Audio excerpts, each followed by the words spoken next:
নমস্কার, আমি Arup Das, MP certified mutual fund distributor. আজ আমি আপনাদের সামনে একটা হালফিলের সমস্যার কথা বলবো।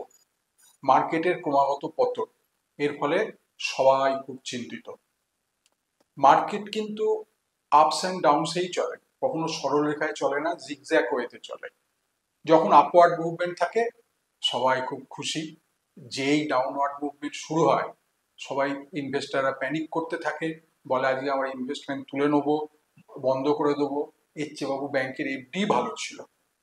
কিন্তু ডাউন মার্কেটই হচ্ছে ইনভেস্টমেন্টের পক্ষে প্রকৃত সময়। ওয়ারেন বাফেট বলেছেন, be greedy when others are fearful. আর যদি এক্সিস্টিং ইনভেস্টমেন্ট থাকে তাহলে পরামর্শ হচ্ছে মার্কেটে টিকে থাকো, কারণ দেখা গেছে প্রত্যেকটা পতনের পরে মার্কেট নতুন করে উত্থান হয়েছে।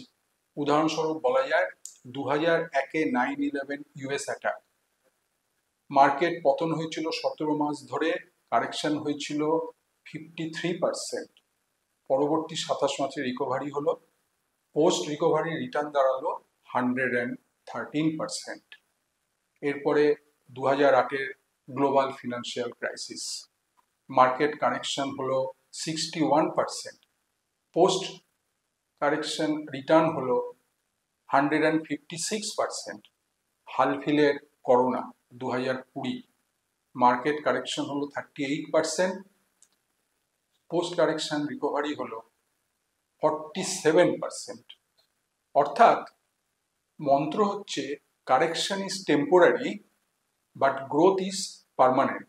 যখনই মার্কেটে পতন দেখবেন তখনই আবার নতুন করে ইনভেস্ট করবেন এবং ভবিষ্যতে এই মার্কেটের উত্থানের সুযোগ নিয়ে অনেক বেশি লাভ করবেন।